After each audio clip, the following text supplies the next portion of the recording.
The blood-red sunset cast long shadows across the dusty streets of Sweetwater Creek as Eliza Caldwell stood in the doorway of her dilapidated cabin, staring at the torn remnants of her only good dress.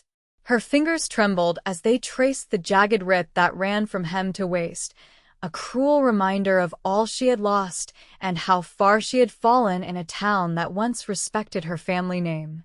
The year was 1875, and the promise of a new life in the West had turned bitter for Eliza.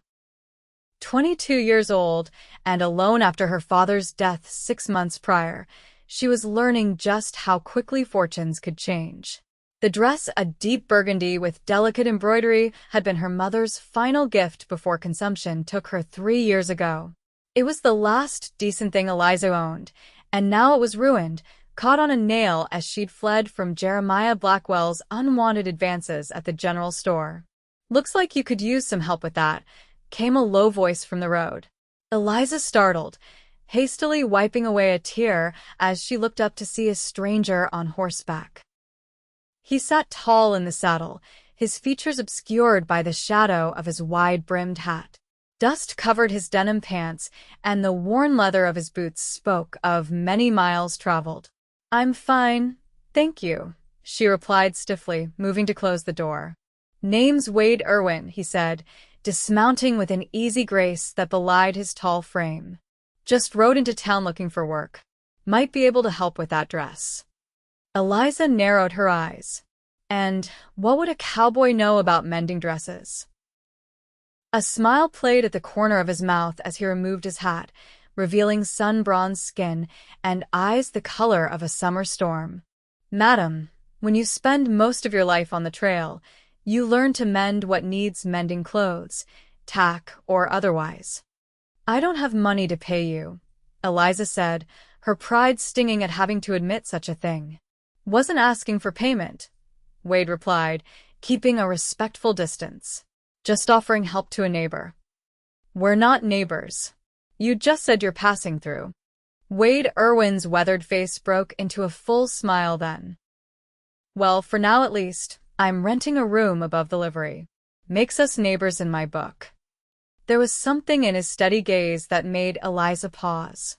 Most men in Sweetwater Creek looked at her with either pity or predatory interest since her father's passing. This stranger's eyes held neither. "I'm Eliza Caldwell," she finally offered, though she made no move to invite him in. "Pleased to meet you, Miss Caldwell." He gestured to the dress in her hands. "That's fine work on the collar. Would be a shame to let it go to waste." Eliza looked down at the dress, then back at the stranger. Common sense told her to send him on his way, but desperation whispered otherwise. The town social was in 2 weeks, her one chance to secure a position as the schoolteacher before the committee gave it to Mabel Jenkins.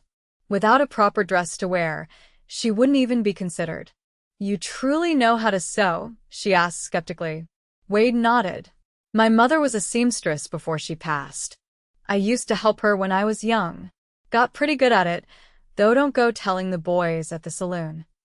His smile was warm, genuine. "Ruins the reputation." Against her better judgment, Eliza found herself returning his smile. "I suppose I could use the help, but we'll have to work out here on the porch. I don't invite strange men into my home." "Fair enough," Wade agreed, tying his horse to the post. "I'll need some thread matching that color, a good needle, and maybe some tea if you're offering. Sewing's thirsty work." For the first time that day, perhaps that month, Eliza felt something akin to hope flutter in her chest. "I believe I can manage that." As the last rays of sunlight disappeared behind the distant mountains, Eliza Caldwell and Wade Irwin sat on her porch, the burgundy dress spread between them, beginning what neither could have imagined would become far more than a simple act of kindness. The next evening, Wade returned as promised. Eliza had spent the day wondering if he would actually come back, half convinced he had merely been polite. But there he was, right as the dinner bell at the town hall finished ringing, his tall frame appearing on the road with a small package tucked under his arm. "Evening, Miss Caldwell," he called, removing his hat as he approached. "Hope I'm not interrupting your supper."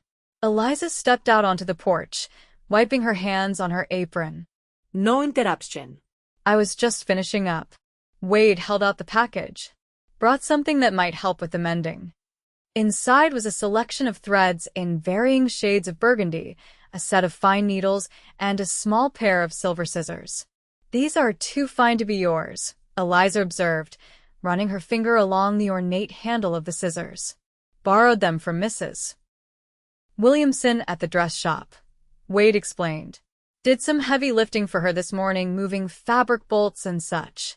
When I mentioned I was helping with a dress repair, she insisted I take these. Said no proper mending could be done without the right tools." Eliza raised an eyebrow. "You told her you were mending a woman's dress?" Wade's face colored slightly beneath his tan. "I might have let her believe it was my own shirt I was fixing. Pride's a funny thing out here, isn't it?"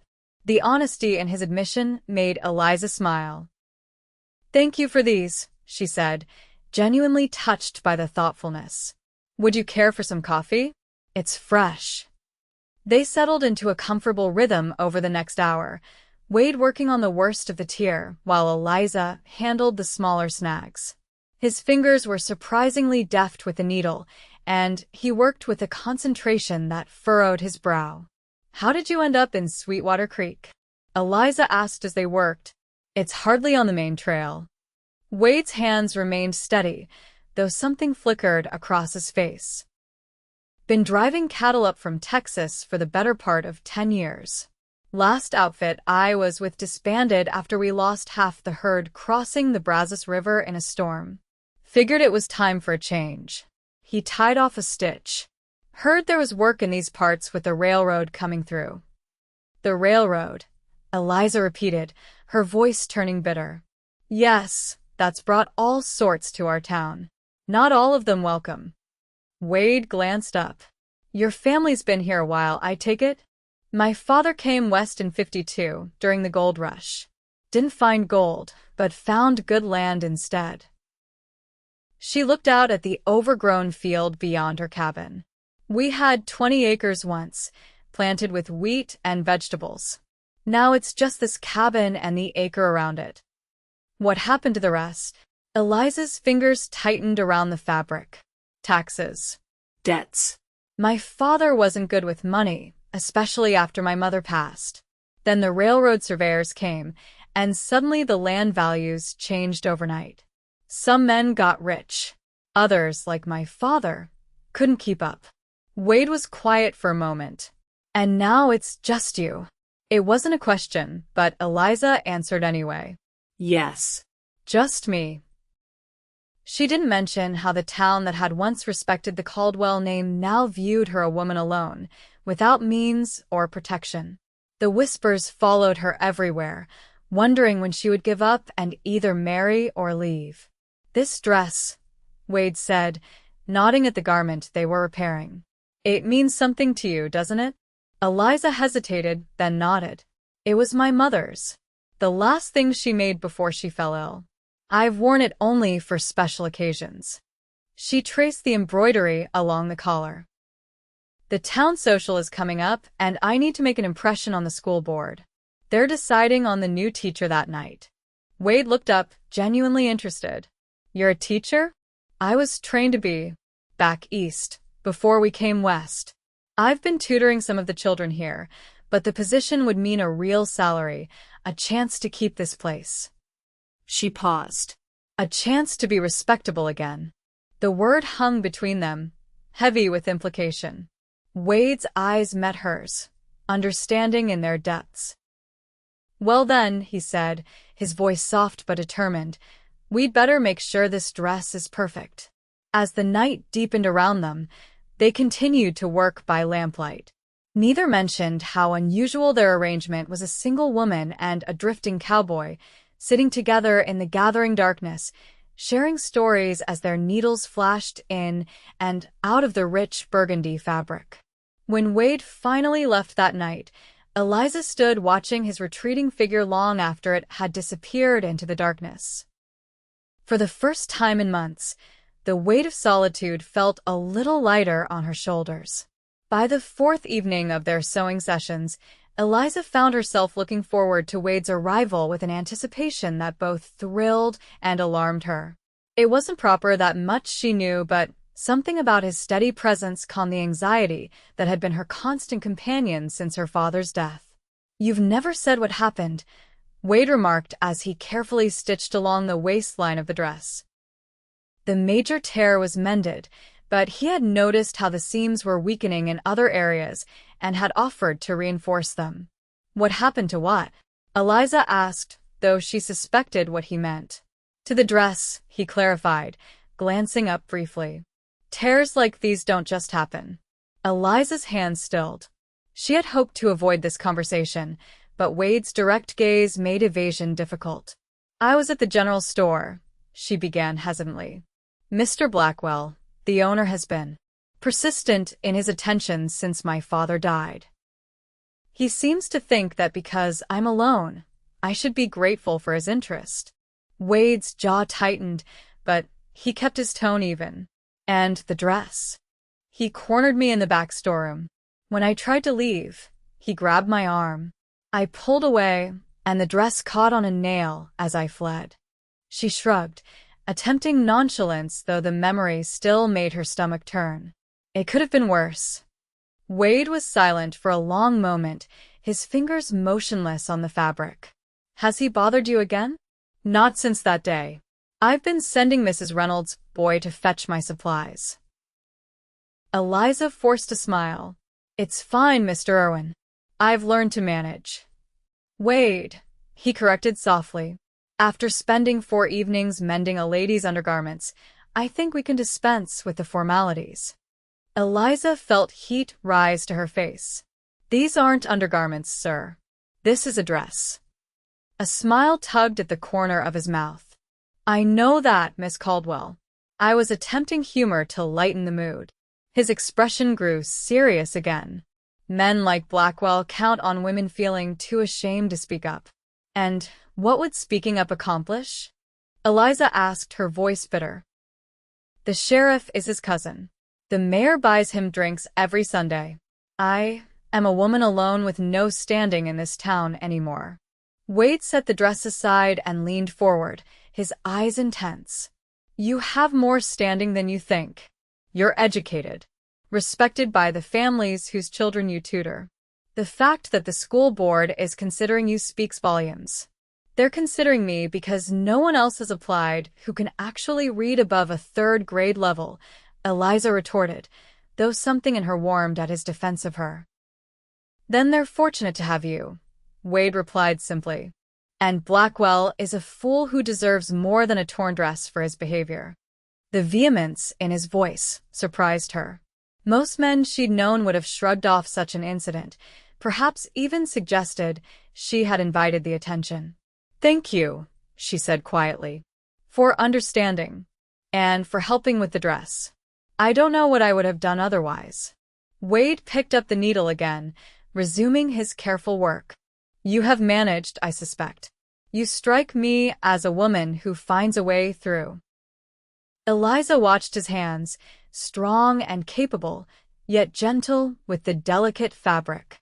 "Perhaps. But it's nice not to have to face everything alone." The words slipped out before she could stop them, revealing more vulnerability than she had intended. Wade looked up, something unreadable crossing his face. "Yes," he agreed softly. "It is." The moment stretched between them, filled with unspoken possibilities, until Eliza broke it by standing abruptly. "More coffee?" she asked, her voice overly bright. Wade nodded, allowing her the retreat. "That would be nice, thank you." As she busied herself with the coffee pot, Eliza tried to calm her racing heart. She couldn't afford to develop feelings for a drifting cowboy who would likely be gone once the dress was mended or work dried up. And yet, watching him bend over her mother's dress, his forehead creased in concentration as he worked by lamplight, she couldn't help but wonder what it might be like to have such care directed at her, rather than just her clothing. The thought was both terrifying and exhilarating. Wade had been in Sweetwater Creek for a week when he first heard the rumors about Eliza Caldwell. He was mucking out stalls at the livery in exchange for his room when the stable owner, Frank Peterson, made a passing comment. "Been spending a lot of time at the Caldwell place," Frank observed, not looking up from the harness he was oiling. "Town's starting to talk." Wade continued his work, his expression neutral. "Just helping with some repairs." Frank snorted. "That what they're calling it these days?" "Look, Irwin, no judgment from me. Pretty widow like that's bound to be lonely." "Miss Caldwell is not a widow," Wade corrected, his voice sharper than he intended. "And there's nothing improper happening. Might as well be a widow. Way her pa left her with nothing but debts." Frank shrugged. "All I'm saying is, this town's got a long memory and not much charity for women in her position. You being seen there every night isn't doing her reputation any favors."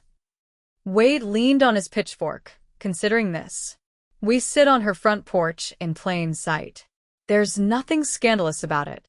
"Maybe not where you come from," Frank replied. "But Sweetwater Creek has its own ideas about propriety. Especially since Jeremiah Blackwell's been telling anyone who'll listen that she led him on, then played coy when he responded." Wade's knuckles whitened around the pitchfork handle. "That's a lie." "Probably," Frank agreed easily. "But Blackwell owns half the businesses in town, and his brother-in-law runs the bank. His word carries weight." The implications were clear. If Wade genuinely cared about Eliza's standing in the community, he needed to be more circumspect about their interactions. That evening, as Wade approached Eliza's cabin, his steps were slower than usual. The dress was nearly finished, just some decorative work remained around the neckline where the embroidery had been damaged. There was no practical reason for him to continue his nightly visits once it was complete. The thought left him strangely hollow.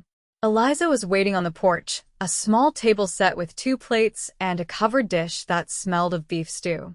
"I hope you don't mind," she said when she saw him hesitate at the gate. "I thought you might appreciate a proper meal after all your help." The simple gesture of kindness made his earlier resolve waver.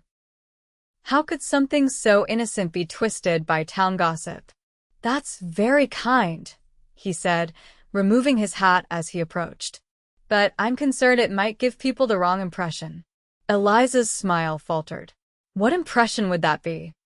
"I've heard talk in town," Wade admitted, uncomfortable with the hurt that flashed across her face. "About my visits here." "Ah." Eliza's expression closed off. "And of course, your reputation is at stake."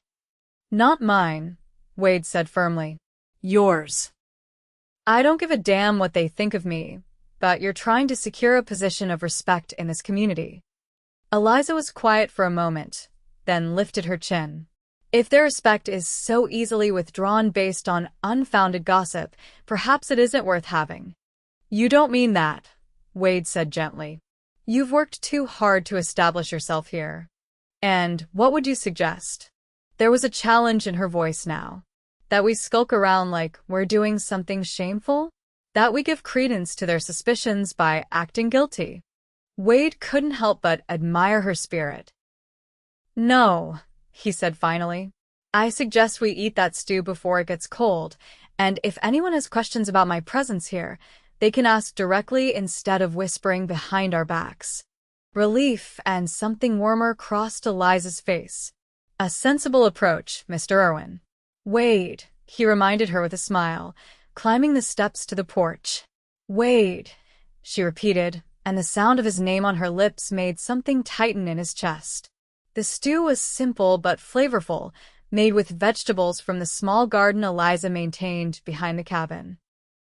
As they ate, Wade found himself sharing stories he rarely told about his childhood in Missouri, his mother's skill with a needle, his father's work as a farrier before the war took him. "He didn't come back?" Eliza asked softly. Wade shook his head. "Died at Shiloh in '62. I was 14. Old enough to work, young enough to miss him terribly." "I'm sorry," Eliza said, her hand briefly touching his on the table before withdrawing. "War has stolen so much from so many." "Your father fought as well?" "No," Eliza replied. He headed west before the conflict began. Said he wanted no part in a war that brother fought against brother. She looked out at the darkening landscape. Sometimes I wonder if things would have been different if we had stayed in Virginia. If my mother would have lived longer with proper doctors nearby. Wade understood the pointlessness of such wonderings, having indulged in them himself over the years. And you might never have become the woman you are now, he observed. Strong enough to face a town full of judgment and still hold your head high. Eliza's eyes found his, surprise and gratitude mingling in their depths. Is that how you see me? Yes, Wade answered without hesitation. It's exactly how I see you.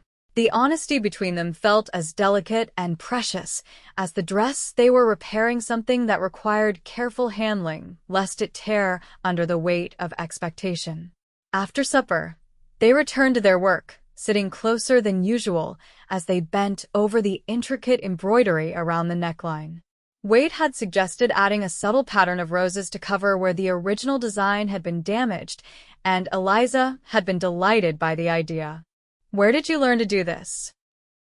She asked, watching as his needle created perfect, tiny stitches that formed the outline of a rosebud. My mother specialized in wedding gowns, Wade explained, his focus on his work. She'd let me help with the simple patterns when I was young. Said I had an eye for detail that most boys lacked. She was right, Eliza murmured, admiring the work taking shape beneath his fingers. These are beautiful. Wade felt warmth spread through him at her praise. She would have liked you, he said, the words slipping out before he could consider them. My mother, She valued education highly, though she never had much herself. And your father? Wade smiled at the memory. He would have appreciated your straightforwardness. Pa had no patience for people who couldn't speak their minds. They sound like good people, Eliza said softly. You were fortunate to have them, even if not for as long as you deserved. Wade nodded, unable to speak past the sudden tightness in his throat. They worked in companionable silence after that, the only sounds the chirping of crickets and the distant howl of a coyote. When the final stitch was complete, Wade held up the dress for Eliza's inspection. The tear was invisible, the embroidery enhanced with a new pattern of roses that seemed as if it had always been there. It's perfect, Eliza breathed, her fingers tracing the delicate stitching. Better than it was before, even. Try it on, Wade suggested, standing to give her privacy. Make sure everything fits properly before the social. I'll wait out front. He stepped off the porch and walked to the gate, giving Eliza time to change inside the cabin. The night was clear, stars scattered across the vast sky like diamond dust. Wade found himself imagining what it would be like to stay in one place long enough to build something permanent, a home, a life, a future that included more evenings like this one. The creak of the cabin door drew his attention. Eliza stood framed in the doorway, the burgundy dress flowing around her slender form, her hair loose around her shoulders instead of in its usual practical bun. The lamplight behind her created a soft halo effect, and for a moment, Wade forgot to breathe. Well? She asked, a hint of shyness in her voice as she stepped onto the porch. How does it look? Wade moved closer, taking in the way the dress accentuated the curve of her waist, the elegant line of her neck above the embroidered collar. You look, he began, then stopped, searching for words adequate to express what he was feeling. Acceptable? Eliza prompted, misinterpreting his hesitation. Wade shook his head, finding his voice again. Beautiful, he said simply. You look beautiful, Eliza. Color rose in her cheeks at the use of her given name, but she didn't correct him. Instead, she smoothed her hands over the skirt, a pleased smile tugging at her lips. The school board won't be able to refuse me now, she said with a confidence that made Wade grin. Not a chance, he agreed. They'd be fools to pass up someone with your qualifications, especially when you'll be the best-dressed applicant in town. Eliza laughed, the sound bright and genuine. Thank you, Wade. Not just for the dress, but for... She gestured vaguely. All of it. The company. The conversations. It's been a long time since I've had either. Wade understood what it cost her pride to admit that. The pleasure has been mine, he said sincerely. I've enjoyed these evenings more than I can say. A shadow crossed Eliza's face. I suppose they're at an end now that the dress is finished. The statement hung between them, a question disguised as acceptance. Wade knew what the sensible answer was: to agree, to thank her for her hospitality, to step back into the respectful distance that propriety demanded. Instead, he found himself saying, "That depends." On what? Eliza's voice was barely above a whisper. On whether you'd allow me to escort you to the social, Wade replied, surprising himself with the boldness of the offer. It seems a shame to have put so much work into that dress and not see it in action. Eliza's eyes widened. You want to attend the social? With me? Yes, Wade said simply. If you'll have me. But the talk in town. Wouldn't that make it worse? Wade stepped closer, close enough to see the flecks of amber in her hazel eyes. Let them talk. If I'm officially escorting you, there's nothing improper about it. Besides, he added with a slight smile, I'm curious to see these school board members who hold your future in their hands. Eliza studied his face, searching for something: sincerity, perhaps, or ulterior motives. Whatever she saw must have satisfied her, because she nodded slowly. All right, she agreed. But be warned, town socials in Sweetwater Creek are hardly exciting affairs. I'll be the judge of that, Wade replied, his heart lightening at her acceptance. And I promise to be on my best behavior. No spitting, swearing, or starting gunfights. That earned him another laugh, the sound warming him more than any campfire ever had. I should hope not, though it might liven things up a bit. As Wade bid her goodnight and walked back toward town under the canopy of stars, he realized with a mixture of alarm and anticipation that his feelings for Eliza Caldwell had grown far deeper than he'd intended. What had begun as a simple act of kindness had become something complex and precious, something worth protecting, perhaps even worth staying for. The thought should have sent him running for his horse and the open trail. Instead, he found himself wondering what color shirt would best complement a burgundy dress. The day of the town social arrived with unusual fanfare. A traveling band had unexpectedly stopped in Sweetwater Creek on their way to Denver, and the town council had quickly engaged them for the evening's entertainment. The news spread rapidly, transforming what was typically a subdued gathering into an anticipated event. Eliza spent the morning in a state of nervous excitement, scrubbing her cabin until it gleamed, then washing her hair and letting it dry in the sun while she polished her mother's old locket, the only piece of jewelry she still possessed. By mid-afternoon, she was pacing, alternating between confidence and doubt about the evening ahead. The school board would be making their decision tonight. After months of uncertainty, she would finally know if she had a future in Sweetwater Creek or if she needed to consider more drastic options. And then there was Wade, who had promised to escort her, who looked at her with those intense eyes that seemed to see beyond her circumstances to the woman beneath. A knock at the door startled her from her thoughts. It was too early for Wade, who had promised to collect her at 6. Eliza smoothed her everyday dress and opened the door to find Mrs. Reynolds, the elderly widow who lived on the adjacent property, standing on her porch with a small wooden box in her hands. Afternoon, Eliza, the older woman greeted her. Thought you might be able to use these for tonight. She held out the box.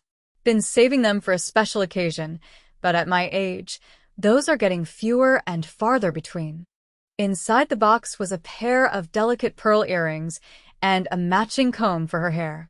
Mrs. Reynolds, I couldn't possibly, Eliza began, touched but uncomfortable with accepting such valuable items. Nonsense, the widow interrupted firmly. They're just gathering dust in my drawer. Besides, she added with a knowing look, that handsome cowboy deserves to see you at your best. Eliza felt heat rise to her face. Mr. Irwin is simply being kind. He helped repair my dress and offered to escort me as a courtesy. Mrs. Reynolds' expression was skeptical. I may be old, dear, but I'm not blind. That man looks at you like you hung the moon. And you look at him the same way when you think no one's watching. Mrs. Reynolds, Eliza protested, though she couldn't quite muster genuine indignation. The older woman had been her staunchest ally since her father's death, bringing food when supplies were low and defending her against the worst of the town's gossip. Take the earrings, Mrs. Reynolds insisted. And for heaven's sake, stop pretending you're not sweet on that boy. Life's too short for such foolishness.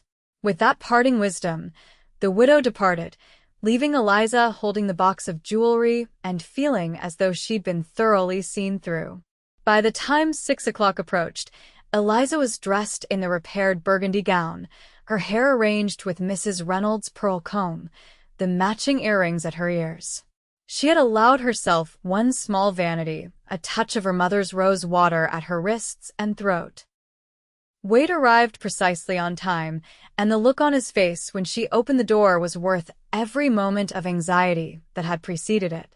He stood motionless for a heartbeat, taking in the sight of her, his expression so nakedly appreciative that Eliza felt herself blush. Miss Caldwell, he finally managed, removing his hat. You are a vision. Wade himself was transformed from the dusty cowboy who had first ridden into town. His black suit, while not new, was well-tailored and brushed clean. His hair was neatly trimmed, his face freshly shaven, and he wore a crisp white shirt with a string tie. Only his boots, well worn but polished to a high shine, betrayed his usual occupation. You clean up quite well yourself, Mr. Irwin, Eliza replied, trying to keep her tone light despite the flutter in her stomach. Wade offered his arm with a formal courtesy that seemed at odds with his usual easy manner. Shall we show this town what they've been missing? Eliza placed her hand on his arm, feeling the solid strength beneath the suit jacket. Lead the way. The town hall was transformed for the evening, lanterns strung across the ceiling casting a warm glow over the proceedings. The traveling band was set up in one corner, playing a lively tune as couples already swirled around the dance floor. Tables laden with food lined the walls, presided over by the town's matrons who judged each offering with critical eyes. Their entrance caused a noticeable ripple through the crowd. Conversations paused, heads turned, and more than one eyebrow raised at the sight of the respectable Miss Caldwell on the arm of the drifting cowboy. Eliza lifted her chin, refusing to be cowed by their scrutiny. Wade leaned down slightly, his breath warm against her ear. You'd think they'd never seen a handsome couple before, he murmured, making her smile despite her nervousness. Wade Irwin, called a booming voice, and they turned to see Frank Peterson approaching, a glass of punch in his hand. Didn't expect to see you here tonight. His gaze moved to Eliza, and he tipped his hat. Miss Caldwell, you're looking mighty fine this evening. Thank you, Mr. Peterson, Eliza replied politely. Mr. Irwin was kind enough to escort me. Frank's eyes twinkled with amusement. So I see. Well, don't let me keep you. Mayor's wife is organizing some sort of formal welcome for the band in a few minutes. Wouldn't want to miss that. As Frank moved away, Wade guided Eliza toward the refreshment table. Punch, he offered. Or something stronger, if you're feeling adventurous. I noticed Johnson from the saloon slipping something into that bowl in the end. Eliza laughed softly. Punch will be fine. I need my wits about me tonight. Wade procured 2 glasses, then led her to a relatively quiet corner where they could observe the room. Any sign of the school board? He asked. Eliza scanned the crowd. Mr. Patterson, the chairman, is by the band with his wife. Mrs. Hollister is supervising the food table, the one with the purple dress and perpetual frown. And Mr. Simmons should be. She paused, spotting the 3rd board member near the entrance. There, talking to the mayor. And Blackwell? Wade's voice was carefully neutral, but Eliza felt the tension in his arm beneath her hand. "By the punch bowl," she replied, equally careful. "With his wife." Wade's jaw tightened almost imperceptibly. "He's watching us." "Let him," Eliza said with more confidence than she felt. "I have nothing to be ashamed of." The band struck up a waltz, and couples began to move toward the dance floor. Wade set down his punch and turned to Eliza with a formal bow. "May I have this dance, Miss Caldwell?" Eliza hesitated. Dancing together would make a statement that couldn't be ignored or explained away as mere neighborly courtesy. But the warmth in Wade's eyes and the memory of his patient hands mending her dress made the decision easy. "You may, Mr. Irwin." Wade led her onto the floor with surprising grace for a man who spent most of his life on horseback. His hand at the small of her back was respectful but firm as he guided her into the steps of the waltz. "You dance well," Eliza observed, pleasantly surprised. Wade smiled down at her. "My mother insisted. Said no son of hers would stomp around a dance floor like a wounded bear." The image made Eliza laugh, drawing curious glances from nearby dancers. "She was a wise woman. She would have liked you," Wade said again, his voice softer. "Strong, proud, determined to make your own way." The simple compliment warmed Eliza more than the most elaborate flattery could have. As they moved together across the floor, the rest of the room seemed to fade away, the curious stares, the whispered comments, even her anxiety about the school board's decision. For these few moments, there was only the music, the steady rhythm of Wade's heartbeat beneath her hand, and the way his eyes never left her face. The spell was broken when the music ended and a sharp voice called out, well, if it isn't our aspiring schoolteacher and her friend." Eliza stiffened, turning to find Jeremiah Blackwell standing nearby, his wife on his arm, and a malicious gleam in his eye. "Good evening, Mr. Blackwell," she replied coolly. "Mrs. Blackwell, you look lovely tonight." Mrs. Blackwell, a thin woman with nervous eyes, mumbled a thank you without meeting Eliza's gaze. "Introducing your companion to our little society, Miss Caldwell?" Blackwell asked, his emphasis making the question an insinuation. Before Eliza could respond, Wade stepped forward, extending his hand. "Wade Irwin," he introduced himself, his manner impeccably polite, though Eliza could feel the tension radiating from him. "Recently arrived from Texas." Blackwell ignored the outstretched hand. "Yes, I've heard all about you, Irwin. Quite the jack of all trades, aren't you? Mucking stables one day, escorting spinsters the next." Wade's smile remained fixed, but his eyes hardened. "I find honest work where I can, Mr. Blackwell, and I consider it a privilege to escort Miss Caldwell this evening." "I'm sure you do," Blackwell replied, his gaze sliding to Eliza in a way that made her skin crawl. "Though I wonder what the school board will think of their candidates. Choice of company. My qualifications for the teaching position have nothing to do with who escorts me to a social," Eliza said firmly, though inside, she was trembling with anger and fear. Blackwell had influence with the board.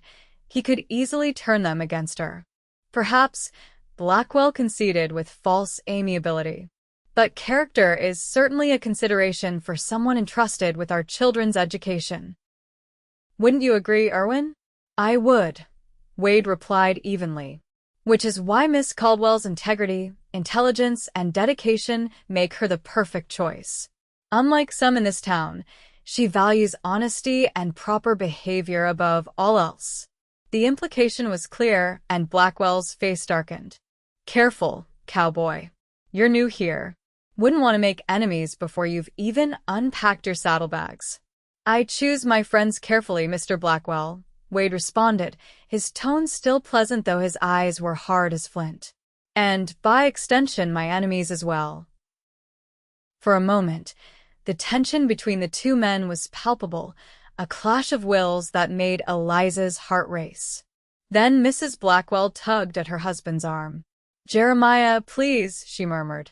The mayor is signaling for you. With a final contemptuous look, Blackwell allowed himself to be led away, leaving Eliza and Wade standing alone at the edge of the dance floor. I apologize, Wade said quietly once Blackwell was out of earshot. I shouldn't have antagonized him. Eliza shook her head. You said nothing that wasn't true. She glanced toward where the school board members were gathering near the stage. But he's right about one thing, his opinion carries weight with the board. Wade followed her gaze. Then we should make sure they hear your side before they make their decision. Come on. With gentle insistence, he guided her through the crowd toward the school board members. Eliza felt her palms grow damp with nervousness, but Wade's steady presence beside her gave her courage. Mr. Patterson, Wade called, approaching the board chairman with an easy confidence that belied their brief acquaintance.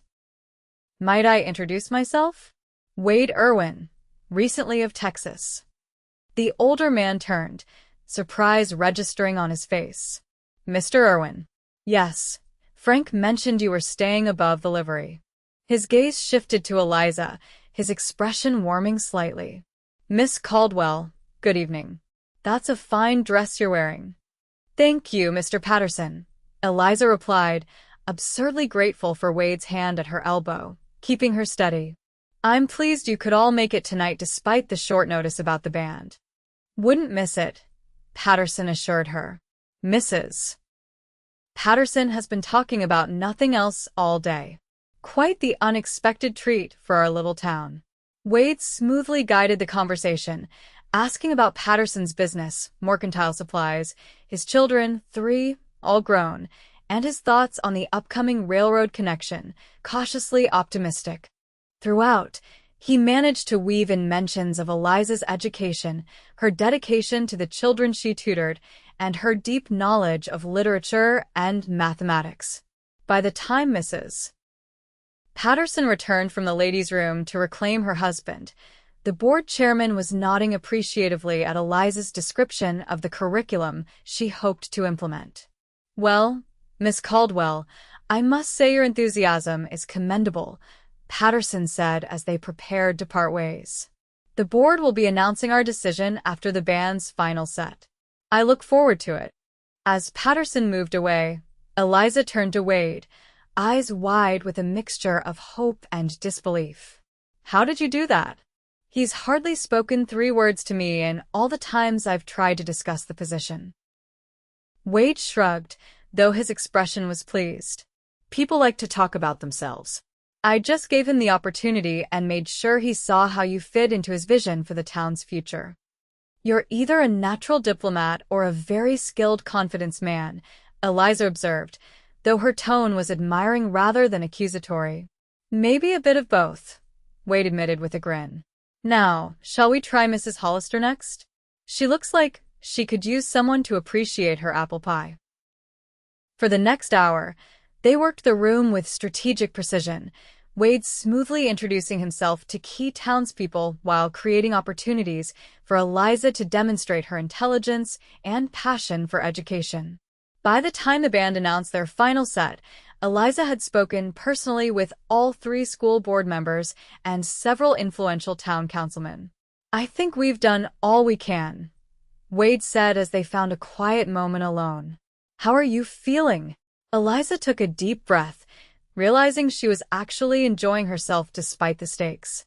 Surprisingly good, she admitted. Though that might be the punch talking.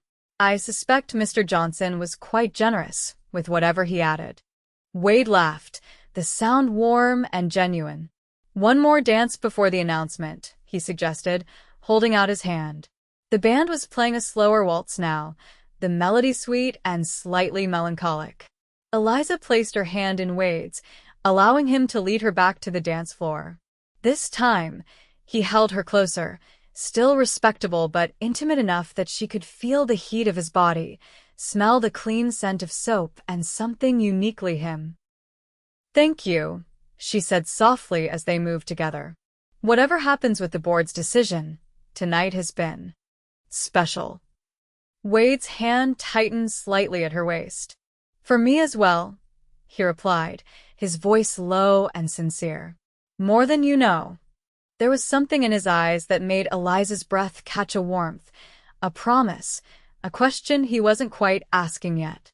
Before she could respond, the music ended and the mayor stepped onto the small stage, calling for attention. Ladies and gentlemen, before our talented musicians begin their final set, the school board has an announcement to make. Mr. Patterson, if you would. The crowd quieted as Patterson made his way to the stage, a folded piece of paper in his hand. Eliza felt Wade's arm go around her waist, steadying her as they stood at the edge of the crowd. As you all know, Patterson began, our growing community has been in need of a proper schoolteacher for some time. The board has reviewed the candidates carefully, considering their qualifications, character, and commitment to our town's values. Eliza held her breath, acutely aware of Blackwell watching from across the room, his expression smug. It is with great pleasure that we announce our decision to offer the position to Miss Eliza Caldwell, effective immediately. For a moment, Eliza couldn't process the words. Then a cheer went up from several of the parents whose children she had tutored, and she felt Wade's arm tighten around her waist in congratulation. You did it, he whispered, his face alight with pride. I knew you would. Eliza found herself being propelled forward through the crowd, accepting congratulations and well wishes from townspeople who had barely acknowledged her existence in recent months. Through it all, Wade remained at her side, his steady presence keeping her grounded amid the sudden flood of attention. When she finally reached the stage to formally accept the position, Eliza's eyes sought Wade in the crowd. He stood back, giving her this moment, but the look on his face pure admiration and something deeper, something that made her heart race gave her the courage to address the gathering with poise and confidence. Thank you for this opportunity, she said, her voice clear in the hushed room. I promise to serve this community and its children with dedication and integrity. Education is the foundation upon which we build our future, and I am honored to be a part of that foundation in Sweetwater Creek. The applause that followed was gratifying, but it was Wade's smile, warm and private amid the crowd, that truly mattered to Eliza. As she stepped down from the stage, he was there to offer his arm once more. I believe this calls for a celebration, he said, leading her toward the refreshment table. Though perhaps we should avoid Johnson's special punch for the remainder of the evening. I suspect you'll want a clear head for your first day of school tomorrow. Eliza laughed, feeling lighter than she had in months. Tomorrow is Sunday, she reminded him. My first day will be Monday. Even better, Wade replied with a smile that sent warmth spreading through her. That gives us all day tomorrow to prepare your classroom. The casual "us" in his statement caught Eliza's attention. You want to help with that too? Wade's expression grew more serious. I want to help with whatever you'll allow me to, Eliza. For as long as you'll allow it. The implication hung between them, full of possibility. Before Eliza could respond, the band struck up a lively reel, and the moment was lost in the general merriment that followed. But as the evening continued, Eliza found herself watching Wade the way he laughed with Frank Peterson, tipped his hat respectfully to the older ladies, even managed a civil exchange with Mayor Turner despite the man's known friendship with Blackwell. He moved through the social gathering with an easy grace that belied his drifting lifestyle, yet he never strayed far from her side. By the time the band played their final song and the social began to wind down, Eliza had made her decision. Whatever Wade was offering, friendship, courtship, or something yet undefined, she wanted to explore it. Life had taken so much from her, perhaps it was time to accept what it was offering in return. As Wade escorted her home through the quiet streets, the night sky brilliant with stars above them, Eliza felt a sense of possibility that had been absent for too long. The burgundy dress that had been mended with such care swished softly around her ankles, a reminder of how this unlikely connection had begun. When they reached her cabin, Wade walked her to the door, maintaining the propriety that the townspeople would expect. Eliza turned to face him, suddenly shy despite the evening's triumphs. "Would you like to come in for coffee?" she asked, then hastily added, "I know it's late, but I'm not sure I could sleep right away." Too much excitement. Wade studied her face in the moonlight. "Are you sure? I wouldn't want to give the gossips more fuel, especially now that you're officially the town's schoolteacher." "I'm sure," Eliza replied with newfound confidence. "Besides, as Mrs. Reynolds reminded me today, life is too short for foolishness." A slow smile spread across Wade's face. "Mrs. Reynolds sounds like a wise woman." "She is," Eliza agreed, opening the door. "She also thinks you look at me like I hung the moon." Wade followed her inside, removing his hat as he crossed the threshold. "Does she now?" he asked, his voice low. "And what do you think, Eliza Caldwell?" Eliza lit the lamp, its warm glow filling the small cabin. In its light, Wade looked solid and real, nothing like the drifting cowboys who passed through town with empty promises and wandering eyes. "I think," she said carefully, setting the lamp down on the table, "that I've never met a man who would spend his nights sewing a woman's dress just so she could walk into town proud." Wade moved closer, close enough that she could see the flecks of gray in his blue eyes. "It wasn't just about the dress," he admitted softly. "I know," Eliza whispered, her heart pounding in her chest. "That's what makes it matter." When Wade's hand came up to cup her cheek, the calluses on his palm rough against her skin, Eliza leaned into the touch. His kiss, when it came, was gentle and questioning, giving her every opportunity to pull away. Instead, she stepped closer, her hands coming up to rest against his chest where she could feel the steady beat of his heart. The kiss deepened, becoming something more certain, a promise exchanged without words. When they finally parted, Wade rested his forehead against hers. "I should go," he murmured, though he made no move to step away. "You should," Eliza agreed, equally motionless. "The town has had enough to gossip about for one evening." Wade smiled, his thumb tracing the line of her jaw. "I meant what I said earlier. I want to help with whatever you'll allow me to, for as long as you'll allow it." Eliza took a deep breath, gathering her courage. "And if what I allow is everything? If what I want is for you to stay, not just for now, but for good?" The question hung between them, weighty with implication. Eliza knew she was asking for more than most drifting cowboys were willing to give: stability, commitment, roots in a place that might never feel like home to him. Wade's answer, when it came, was simple and direct. "Then I'd say yes, Eliza. I'd say yes in a heartbeat." The words should have frightened her with their intensity, with the speed at which their relationship had developed. Instead, they felt like coming home after a long journey, unexpected but undeniably right. "Good," she whispered, allowing herself to lean into him once more. "Because Sweetwater Creek is about to get a new schoolteacher, and I hear she's going to need a lot of help getting that old schoolhouse in order." Wade's laugh was warm against her hair. "I believe I know someone who's handy with a hammer, and decent with a needle if any curtains need mending." "How fortunate," Eliza replied, her heart lighter than it had been in years. "I believe this could be the beginning of a very productive partnership."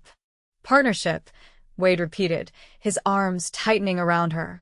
"I like the sound of that." When he finally took his leave an hour later, after coffee had been drunk and plans for the schoolhouse renovation discussed in detail, Eliza stood in the doorway watching him walk toward town. The night was cool, but she felt warm through to her core, not just with the memory of his kiss, but with the promise of a future that suddenly seemed full of possibility rather than struggle. The burgundy dress hung on her wardrobe door, its mended seams and carefully embroidered roses a testimony to what patient hands and genuine care could create. Like the dress, Eliza realized her life had been torn and patched, altered by circumstance and loss. But perhaps, with Wade Irwin's help, it too could become something beautiful and strong, something better than it had been before. With that thought warming her, Eliza Caldwell closed her cabin door and prepared for her first night's sleep as Sweetwater Creek's new schoolteacher, certain that the morning would bring challenges, but equally certain she would not face them alone. The first Monday in September dawned bright and clear, perfect weather for the opening day of school. Eliza had risen before sunrise, too nervous and excited to sleep any longer, and was already at the schoolhouse when the first golden rays broke over the eastern hills. The transformation of the building over the past 6 weeks still amazed her. What had been a neglected, dusty structure with broken windows and warped floorboards was now a cheerful, welcoming space. Fresh white paint covered the exterior, the roof had been repaired, and every window sparkled with clean glass. Inside, rows of desks salvaged from the old church and refurbished to a warm honey glow awaited their students. Bookshelves lined one wall, stocked with the town's donated volumes and a few precious textbooks Eliza had ordered from Denver. Wade had been the driving force behind most of the repairs, rallying the townsmen to volunteer their skills after Sunday church services. What began as a dutiful community project had soon become something of a competition, with farmers and merchants alike taking pride in their contributions. Even Blackwell, perhaps sensing the shift in town sentiment, had donated slate boards and chalk. The door opened, interrupting Eliza's reminiscence, and Wade stepped in carrying a small wooden crate. "Thought you might be here already," he said with a warm smile that still made Eliza's heart skip. "Brought you something for your desk." Inside the crate was a polished brass bell, its surface gleaming in the early morning light. "Oh, Wade," Eliza breathed, lifting it carefully. "It's perfect. Where did you find it?" "Had Frank order it special from Kansas City." Wade set the crate aside and moved to stand behind her, his hands gentle on her shoulders. "Nervous about today?" Eliza nodded, leaning back slightly into his solid presence. "Terrified," she admitted. "What if the children don't respect my authority? What if the parents aren't satisfied with my teaching methods? What if you're exactly what this town needs?" Wade interrupted, turning her to face him. "What if those 23 children walk out of here in June knowing more than they ever thought possible? What if you're the best teacher Sweetwater Creek has ever seen?" His confidence in her was unwavering, as it had been since that first night on her porch. Over the past weeks, as their relationship deepened and the town gradually accepted Wade as a permanent addition rather than a passing drifter, Eliza had come to rely on that confidence when her own faltered. "You always know what to say," she murmured, straightening his collar where it had folded improperly. The gesture was domestic, intimate, one of many small ways they had grown comfortable with each other. "Not always," Wade replied with a wry smile. "But when it comes to you, I find honesty works best. You are going to be magnificent today, Eliza Caldwell. And I'll be right here at 3 o'clock to hear all about it." The sound of children's voices outside signaled the arrival of the first students. Wade stepped back, maintaining the proper distance they had agreed upon for public settings. Their relationship was an open secret in town, now not quite officially courting by traditional standards, but understood to be heading in that direction. "Go on," Eliza said, smoothing her skirts and taking a deep breath. "I need to greet my pupils, and you have work to do at the livery." Wade nodded, but instead of leaving immediately, he reached into his pocket and pulled out a small fabric pouch. "One more thing," he said, placing it in her hand. "For luck." Inside was a delicate gold pin shaped like a small rose, the craftsmanship exquisite despite its simplicity. "Wade, I can't accept this," Eliza protested, though her fingers closed around the pin reflexively. "It's too fine." "You can and you will," he replied firmly. "It was my mother's. She always said it brought her luck on important days." His expression softened. "I've been carrying it since she died, waiting for the right person to pass it to." "That's you, Eliza." The gift was more significant than any ring could have been, a piece of his past, a connection to the mother he still spoke of with such reverence. With hands that trembled slightly, Eliza pinned it to her collar. "I'll treasure it," she promised, her voice thick with emotion. Wade's eyes were warm as he took in the sight of his mother's pin against the blue fabric of Eliza's teaching dress. "It suits you," he said simply, then bent to brush a chaste kiss across her cheek. "Now go teach those children something worth knowing." With that, he was gone, slipping out the back door as the first students began to file in through the front, their young faces curious and excited for the new school term. The day passed in a blur of introductions, assessments, and establishing routines. Eliza's students ranged from 6-year-old Tommy Jenkins, barely able to sit still for more than 5 minutes at a time, to 16-year-old Sarah Williams, who confided during lunch that she hoped to become a teacher herself someday. By the time the final bell rang at 3 o'clock, Eliza was exhausted but exhilarated. True to his word, Wade was waiting outside as the children scattered to their homes, his tall frame leaning against the oak tree that shaded the schoolyard. Several of the students called greetings to him as they passed. He had become a familiar figure to most during the schoolhouse renovation, and he responded with easy smiles and questions about their first day. When the last child had disappeared down the dusty road, Wade approached the schoolhouse steps where Eliza stood watching him, a tired smile on her face. "Well, Professor Caldwell," he said, his eyes twinkling, "how was your first day molding the young minds of Sweetwater Creek?" Eliza laughed, some of her exhaustion falling away at the sight of him. "Challenging. Terrifying. Wonderful." She gestured to the schoolhouse behind her. "Come see what we accomplished today." Inside, Wade examined the children's first attempts at penmanship displayed on the wall, the reading groups Eliza had organized based on skill level, and the science corner, where she had set up simple experiments to demonstrate basic principles. "You've thought of everything," he said, genuine admiration in his voice. "These children are fortunate to have you."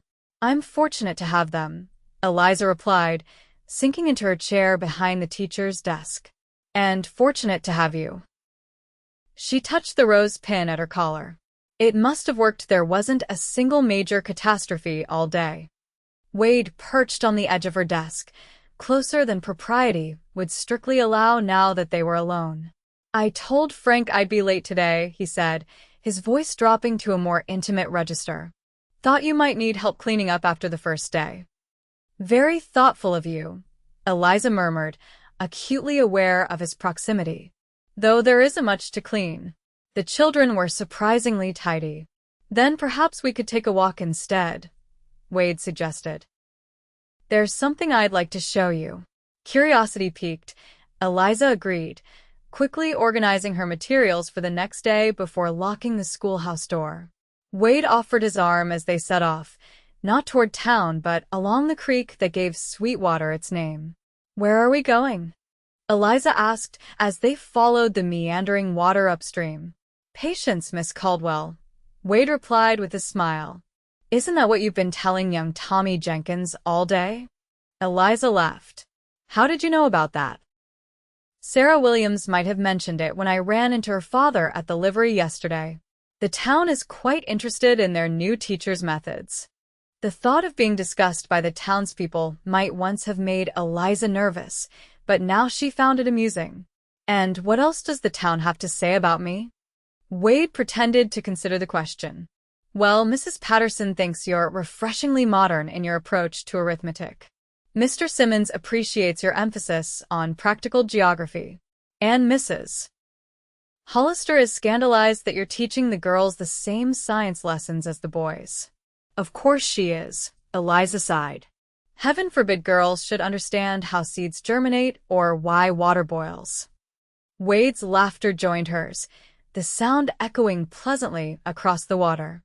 They walked in companionable silence after that, following the creek as it wound through stands of cottonwood trees whose leaves were just beginning to hint at the gold they would become in another month. Finally, Wade led her around a bend to a small clearing where the creek widened into a peaceful pool. At the edge of the clearing stood a partially constructed cabin, its log walls rising about 4 feet from the ground, the foundation solid and carefully leveled. Eliza stopped, staring at the structure in confusion. What is this? Wade's expression was a mixture of nervousness and hope. My new home. Or at least, it will be once it's finished. Your home, Eliza repeated, trying to process this unexpected development. You're building a home here? In Sweetwater Creek. I am. Wade led her closer to the structure. Frank sold me the land 5 acres along the creek. Good soil, plenty of water, room enough for a garden, maybe some chickens. A cow or 2. He paused, his eyes searching her face. Room to grow. The implication was clear, and Eliza felt her heart begin to race. You're staying, she said softly. Really staying. I am, Wade confirmed. If that's agreeable to you. If it's agreeable. Eliza shook her head, overwhelmed by the gesture. Wade, you've built a home. Here, within walking distance of the school. Of course it's agreeable. Relief washed over his features. I wasn't sure, he admitted. We've never explicitly discussed. Permanence. And I know how much your independence means to you. Eliza moved closer to the cabin walls, running her hand along the smooth, planed logs. When will it be finished? Before the first snow, if I work steady at it, Wade replied, watching her carefully. Sooner with help. Several of the men have offered to pitch in after harvest. Eliza turned to face him, suddenly understanding the full significance of what he was showing her. This wasn't just about Wade putting down roots in Sweetwater Creek. This was about their future. Is this our you? She stopped, gathering her thoughts. Wade Irwin, are you building this cabin for us? Wade moved to stand before her, taking her hands in his. I'm building it for me, he said carefully. But I'm hoping very much that it will be for us. When you're ready. The distinction was important. He wasn't presuming, wasn't rushing her, wasn't expecting her to give up the independence she had fought so hard to maintain. You've thought about this, Eliza observed, touched by his consideration. I've thought of little else since the town social, Wade admitted. I know it's fast, Eliza. I know we've known each other only a few months, but I also know what I feel, and I think I hope you feel it too. Eliza looked around the clearing at the sturdy beginnings of the cabin, the peaceful creek, the trees that would provide shade in summer and shelter from winter winds. It was a beautiful spot, private yet close enough to town for convenience. A perfect place for a home. I do feel it, she said softly, meeting his gaze directly. But I've only just started teaching. The town has only just begun to respect me again. If we were to marry now, who said anything about marrying now? Wade interrupted with a gentle smile. I'm not asking for your hand today, Eliza. I'm asking if I'm building in the right direction. He gestured to the cabin. If this is a path you can see us walking together, when the time is right. The care he was taking with her feelings, her reputation, her dreams, it was so typically Wade that Eliza felt tears spring to her eyes. Yes, she whispered, squeezing his hands. It's exactly the right direction. The smile that spread across Wade's face was like sunrise breaking over the plains, gradual, then brilliant, full of promise and warmth. He drew her closer, his arms encircling her waist. Then I'll keep building, he murmured, his voice rough with emotion. And when you're ready, whether that's months from now or a year, this home will be waiting. We'll be waiting. When he kissed her then, with the half-built cabin behind them and the creek murmuring its approval nearby, Eliza felt as though all the broken pieces of her life were finally coming together into something stronger and more beautiful than before, like the careful stitches Wade had sewn into her dress, transforming damage into art. As summer mellowed into autumn, Eliza settled into a rhythm as Sweetwater Creek's schoolteacher. The days were filled with lessons, the evenings with grading and preparation, and the weekends with community activities that now seemed to welcome rather than exclude her. Through it all, Wade was a constant presence, respectful of her position and independence, but steadfast in his attention and care. Every Saturday, weather permitting, they worked together on the cabin by the creek.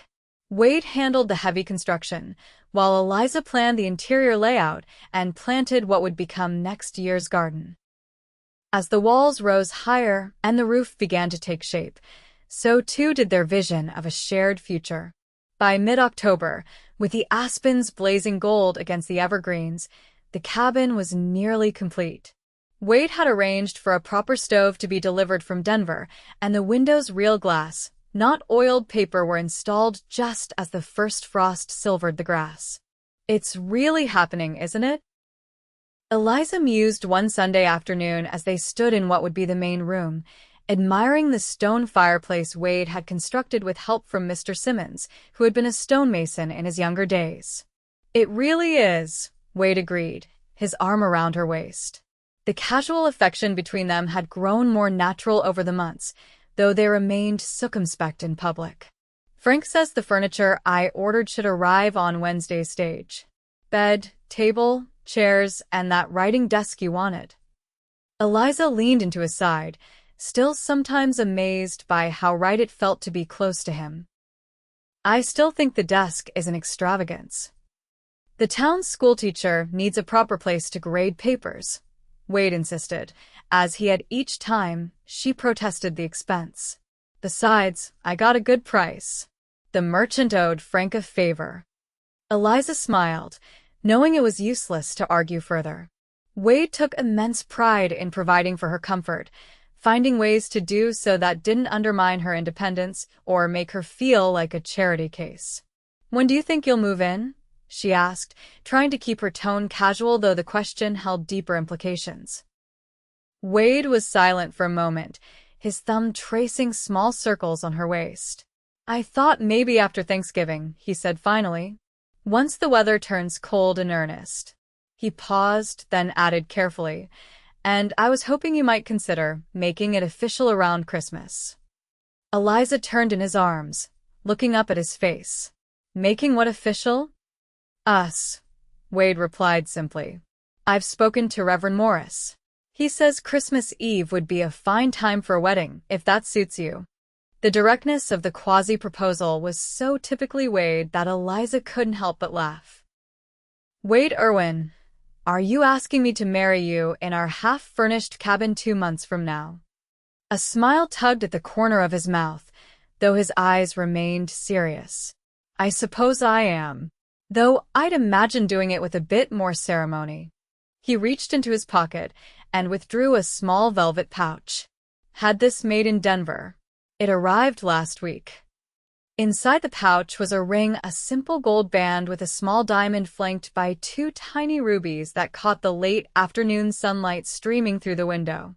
"Wade," Eliza breathed, staring at the ring. "It's beautiful." "Like its intended owner," Wade replied, taking the ring from the pouch. "Eliza Caldwell, I've known since that first night on your porch that you were someone special. The kind of woman a man waits a lifetime to find, if he's lucky enough to find her at all." He took her hand, his eyes never leaving hers. "I love you. I want to build a life with you, not just this cabin, but a true home. Will you marry me?" Though she had known the question was coming, had even helped plan the home they would share, the reality of the moment, Wade's earnest face, the ring glinting between them, the solid walls of the cabin surrounding them, brought tears to Eliza's eyes. "Yes," she whispered, then more firmly, "Yes, Wade. I will marry you." As he slid the ring onto her finger, Eliza felt a sense of rightness, of completion, that she had never expected to find in Sweetwater Creek. This town that had once seemed like a place of loss and limitation had become, with Wade's arrival, a place of possibility and promise. The news of their engagement spread quickly through the small community. To Eliza's surprise, the reaction was overwhelmingly positive. The women of the town immediately began planning for the Christmas Eve wedding, offering everything from baked goods to borrowed decorations. Even Mrs. Hollister, who had initially been skeptical of Eliza's teaching methods, volunteered the use of her prized silver candelabra for the ceremony. "Who would have thought?" Eliza remarked to Wade as they walked home from church the Sunday after announcing their engagement, that the same people who whispered behind their hands when you first began visiting my cabin would now be planning our wedding with such enthusiasm? Wade smiled, tipping his hat to Mrs. Patterson as they passed. People like a good love story, he replied, his voice warm. Especially one that starts with a cowboy sewing a lady's dress. The story had become something of a legend in Sweetwater Creek, embellished with each retelling until some versions had Wade rescuing the dress and Eliza from a raging river rather than simply mending a tear. Eliza had given up correcting the exaggerations, finding them more amusing than annoying. Speaking of dresses, Wade continued, Mrs. Williamson mentioned that she's ordering special fabric from Denver for your wedding gown. Something about ivory satin with lace overlay. Eliza stopped in her tracks, staring at him. She's what? Wade, I can't accept such an expensive gift. I was planning to wear my mother's dress, the burgundy one you repaired. Wade squeezed her hand reassuringly. It's not charity, Eliza. The whole town wants to contribute. You've made a difference here with the children, with their parents. They want to show their appreciation. Eliza was silent for a moment, absorbing this. After so many months of feeling like an outsider in her own town, the gesture touched her deeply. All right, she conceded finally. But I want to wear my mother's locket and the rose pin you gave me. Some things are too precious to set aside, even for new finery.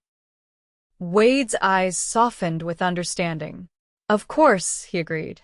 Some connections should never be broken. As they resumed walking, Eliza found herself reflecting on the journey that had brought them to this point. From a torn dress to a wedding gown, from tentative friendship to deep love, from solitary struggle to shared purpose, each step had seemed small in the moment, yet had led to profound transformation. The weeks leading up to Christmas passed in a flurry of activity. Besides her teaching duties and wedding preparations, Eliza found herself increasingly involved in the final touches on the cabin.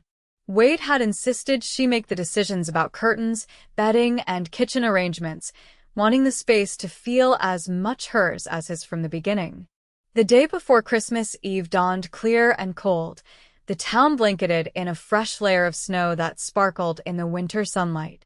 School had been dismissed for the holiday, and Eliza spent the morning at Mrs. Williamson's dress shop for a final fitting of her wedding gown. The seamstress had outdone herself, the ivory satin draped elegantly from Eliza's shoulders, while the lace overlay added a delicate femininity that made her feel both beautiful and demure. You'll be the most beautiful bride Sweetwater Creek has ever seen, Mrs. Williamson declared, making a final adjustment to the hem. That cowboy of yours won't know what hit him.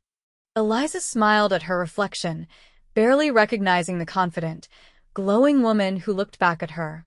I still can't believe how quickly everything has happened, she admitted.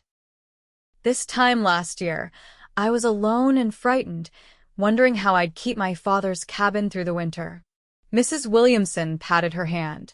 Life changes fast out here, dear. That's the beauty of the West. You can reinvent yourself, find happiness where you least expect it. She stepped back to admire her work. There. Perfect. You can pick up the dress tomorrow morning before the ceremony.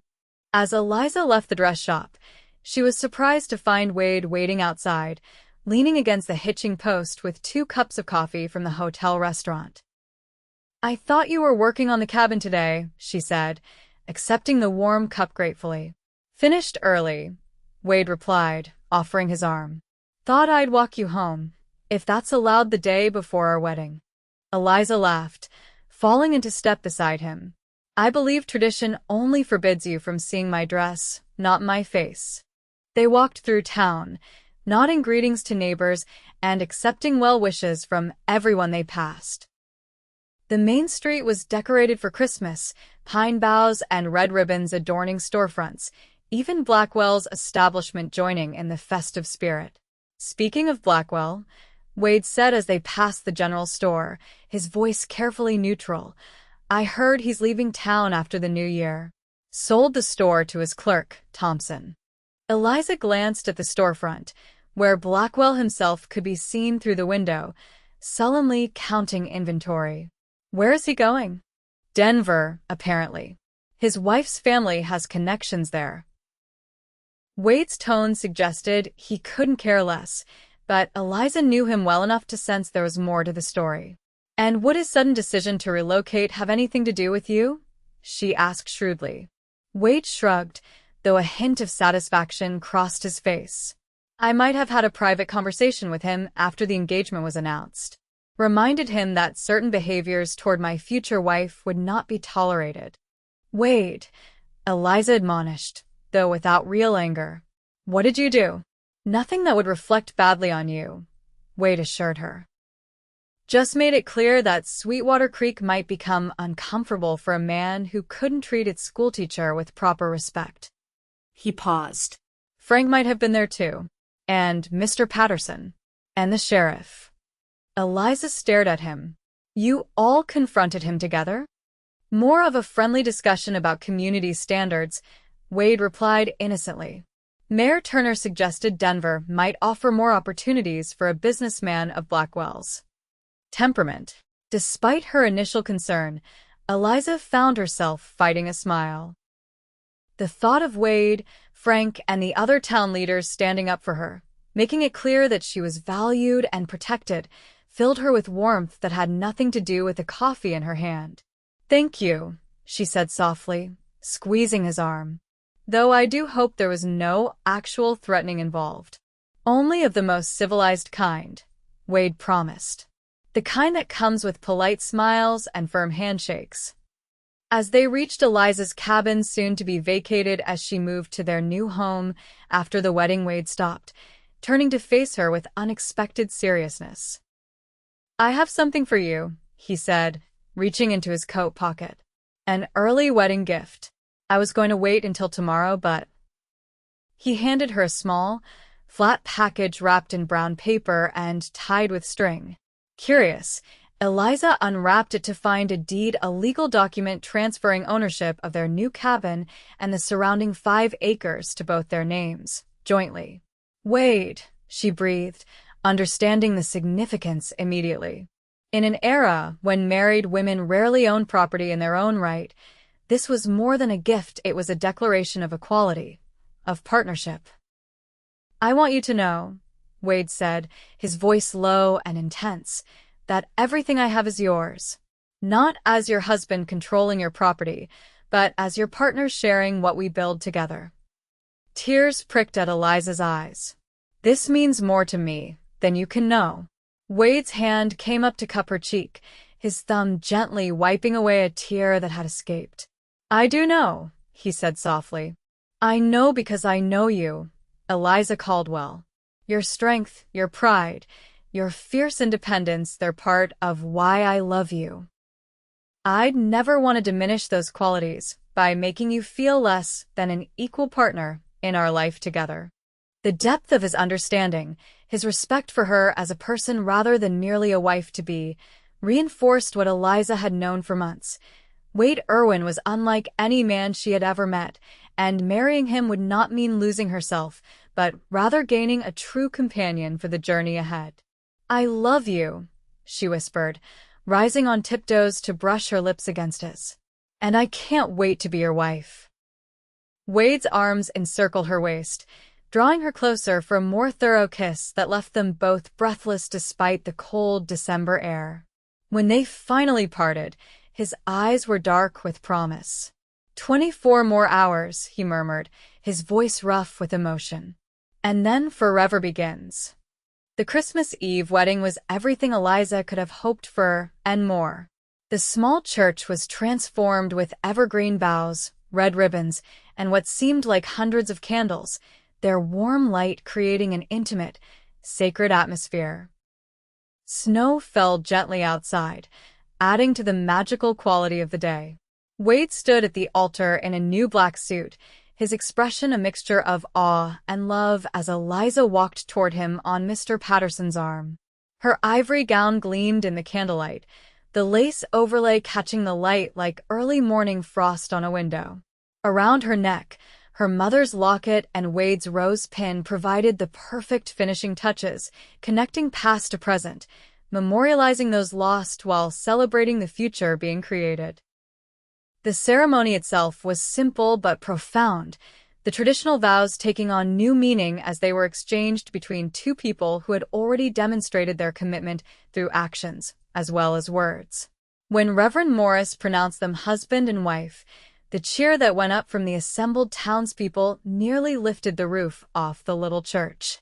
The celebration afterward, held in the town hall, was a true community affair. Every family had contributed something: food, drink, decorations, or music.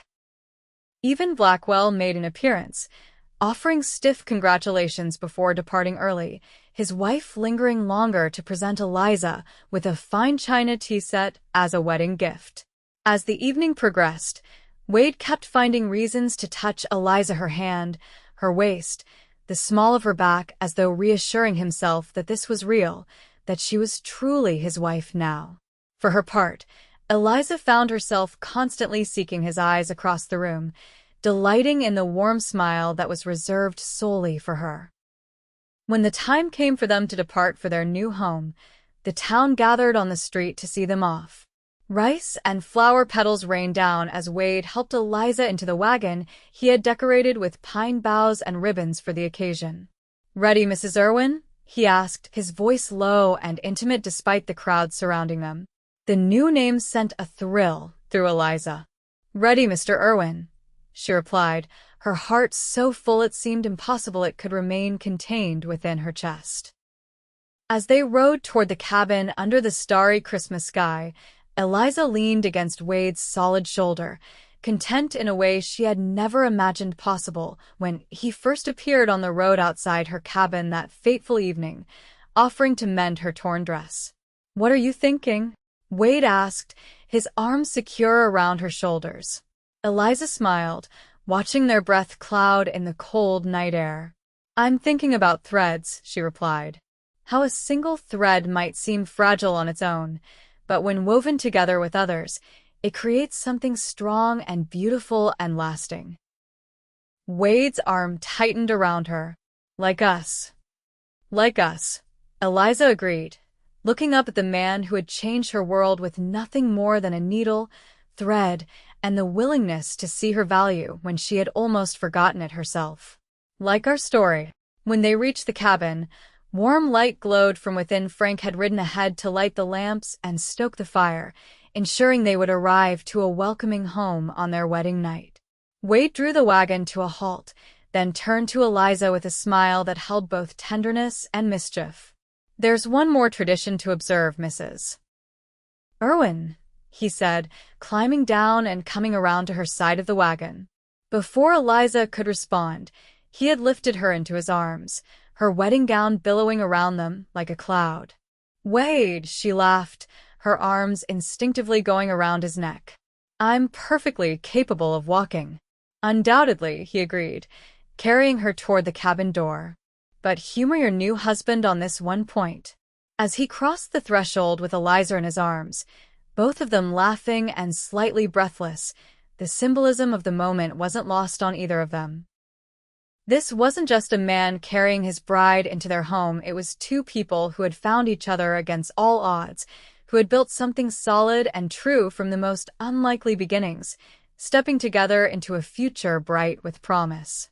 Wade set Eliza gently on her feet in the center of the main room, keeping his arms loosely around her waist. The cabin was transformed from the last time she had seen it. Curtains hung at the windows, a colorful quilt draped the bed visible through the open bedroom door, and the writing desk Wade had insisted upon stood in a corner, already supplied with paper, ink, and pens. "Welcome home, Eliza," Wade said softly, his eyes reflecting the lamplight and something deeper, a love so profound it made words seem inadequate. Eliza looked around at the space they had created together, then back at the man who had made it all possible. "It's perfect," she whispered, reaching up to trace the line of his jaw. "Everything is perfect." As snow continued to fall outside, blanketing their little corner of the world in pristine white, Wade and Eliza Irwin began their life together in the home. They'd built a life that would include challenges and joys, sorrows and triumphs, but always love as sturdy and enduring as the stitches that had mended a torn burgundy dress and, in the process, two wounded hearts.